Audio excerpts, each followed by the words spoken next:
A gente está vendo um aumento na ansiedade entre os mais jovens que, olha, assusta. É um fenômeno tão grande que acabou batizando uma geração inteira, a geração ansiosa. Então, hoje, a gente vai mergulhar fundo na ciência por trás dessa crise. A ideia é entender de onde ela vem e, mais importante, o que dá para fazer a respeito.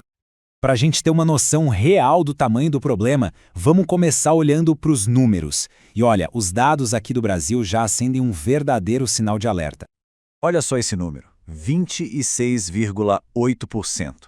De acordo com uma pesquisa da Covitel de 2024, essa é a fatia da população brasileira que já recebeu um diagnóstico de ansiedade. É mais de 1 a cada 4 pessoas no país. É muita gente.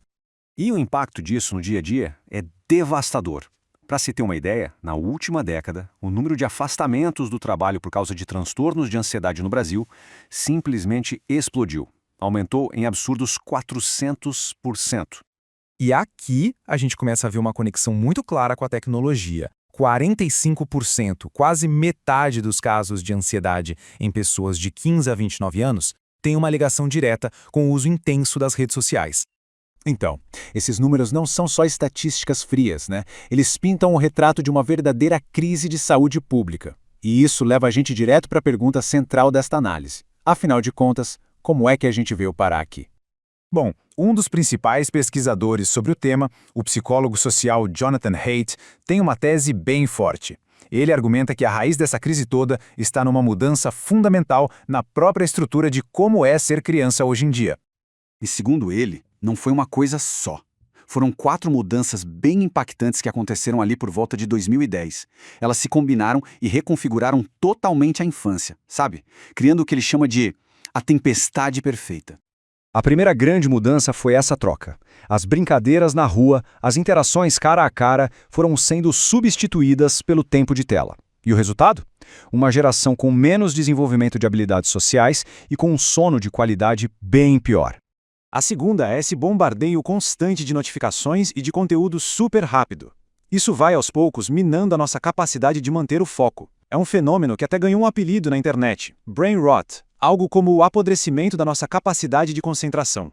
Já a terceira e a quarta mudanças andam juntas, e aqui tem um paradoxo muito curioso. Ao mesmo tempo em que as crianças se tornaram super protegidas de riscos físicos no mundo real, elas foram deixadas totalmente sem supervisão para enfrentar os perigos imensos do mundo digital.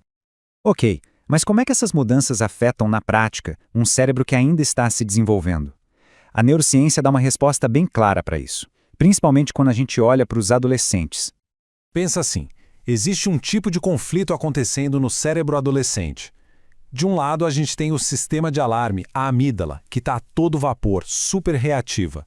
E do outro lado tem o gerente racional, o córtex pré-frontal, que é responsável pela lógica. Só que esse gerente, ele ainda está em treinamento. Ele só vai amadurecer de verdade lá pelos 25 anos. E essa briga interna no cérebro não é só psicológica. Ela dispara no corpo aquela famosa resposta de luta ou fuga, que causa sintomas físicos muito reais, como coração acelerado, falta de ar, tensão muscular. Ok, o cenário parece bem complicado. A gente já entendeu o problema e as causas, mas e aí? O que dá para fazer? A boa notícia é que sim, existem ferramentas bem eficazes para aprender a gerenciar essas respostas de ansiedade. Uma delas, super simples, é a respiração controlada. Um estudo de Stanford mostrou que exercícios de respiração, principalmente com expirações mais longas, ativam o sistema de relaxamento do nosso corpo. Coisa de 5 minutinhos por dia já podem fazer uma diferença enorme. Além do alívio imediato, terapias como a TCC, a terapia cognitivo-comportamental, oferecem estratégias de longo prazo. Uma técnica poderosa é aprender a identificar aquele pensamento ansioso do tipo tudo vai dar errado, para então conseguir desafiar e substituir essa ideia por uma mais realista, como eu consigo lidar com os desafios que aparecerem. Mas olha só, ferramentas individuais são vitais, claro. Só que para enfrentar de verdade essa crise, a gente precisa de mudanças sociais, mudanças mais amplas. É preciso restaurar o futuro. E para isso, o RAID propõe 4 normas fundamentais para a gente tentar reverter os danos. Nada de smartphones antes dos 14 anos, nada de redes sociais antes dos 16, escolas totalmente livres de celulares e, por fim, muito mais brincadeira livre e independência para a criançada. A mensagem aqui é muito clara. Não dá para uma família resolver isso sozinha. Precisa ser uma ação coordenada, em conjunto. Pais, escolas, governos, as empresas de tecnologia, Todos precisam trabalhar juntos. Afinal, isso é um problema de saúde pública. E a gente termina com uma reflexão final. Os dados são claros, a ciência por trás do problema é compreendida e as soluções estão propostas. A grande questão que fica no ar para todos nós é: estamos realmente prontos para o desafio de reconstruir a infância?